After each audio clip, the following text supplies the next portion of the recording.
One nation one election यानी एक देश एक चुनाव को लेकर बिल लोकसभा में 17 दिसंबर को पेश किया गया है।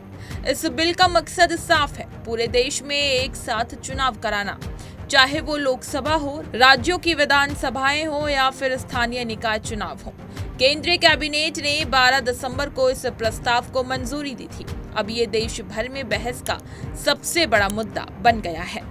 अगर ये कानून बनता है तो भारत में मतदाता एक ही दिन पर या फिर कहें चरणबद्ध तरीके से अपने सांसद, विधायक और स्थानीय निकाय प्रतिनिधियों का चुनाव करेंगे।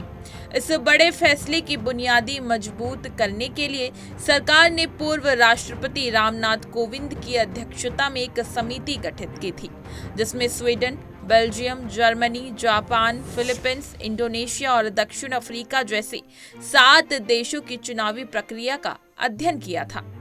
बात करें स्वीडन की, तो इस देश में हर 4 साल में आम चुनाव के साथ साथ काउंटी और नगरपालिका परिषदों के चुनाव भी होते हैं। चुनाव आमतौर पर सितंबर में होते हैं। ये देश अनुपातिक चुनावी प्रणाली अपनाता है, यानी राजनीतिक दलों को उनके वोटों के आधार पर निर्वाचित विधानसभा में सीटें सौंपी जाती हैं।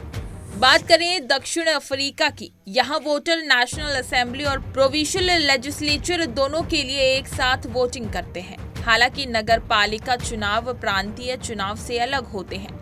मतदाताओं को नेशनल और प्रांतीय चुनावों में मतदान करने के लिए अलग अलग मतदान पत्र दिए जाते हैं।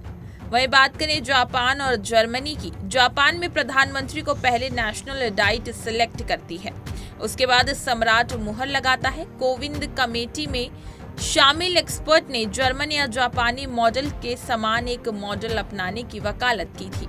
वहीं बात करें इंडोनेशिया की, इंडोनेशिया में 2019 से एक साथ चुनाव हो रहे हैं। यहाँ राष्ट्रपति, उपराष्ट्रपति और राष्ट्रीय और क्षेत्रीय विधायक के सदस्यों का चुनाव एक ही दिन होता है। मतदाता गुप्त मतदान करते हैं और डुप्लीकेट मतदान को रोकने के लिए अपनी उंगलियों को अमिट स्याही में डुबाते हैं। 14 फरवरी 2024 को इंडोनेशिया ने एक साथ चुनाव कराए गए थे। वहीं बात करें फिलीपींस की, फिलीपींस भी दुनिया के उन देशों में शामिल है जहां पर चुनाव एक साथ होते हैं।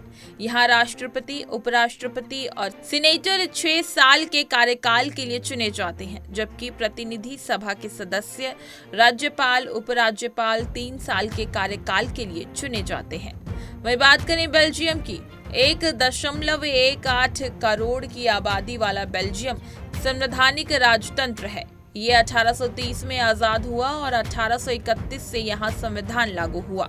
बेल्जियम में हर 5 साल में एक साथ चुनाव कराए जाते हैं। आजादी के बाद भारत में पहली बार 1951-52 में आम चुनाव हुए थे। उसके बाद 1957, 1962 और 1967 के चुनावों में भी लोकसभा और राज्यों के विधानसभा चुनाव एक साथ हुए थे। हालांकि उस दौरान भी कुछ राज्यों में अलग से चुनाव कराए गए थे, जैसे 1955 में आंध्र राष्ट्रम, यानी जो बाद में आंध्र प्रदेश बना। 1960 और 65 में केरल और 1961 में उड़ीसा में विधानसभा चुनाव अलग से हुए थे। वहीं 1967 के बाद कुछ राज्यों की विधानसभाएं जल्दी भंग हो गई और वहां राष्ट्रपति शासन लगा दिया गया। इसके अलावा 1972 में लोकसभा चुनाव समय से पहले कराए गए, जिससे लोकसभा और विधानसभा चुनावों का चक्र अलग हो गया।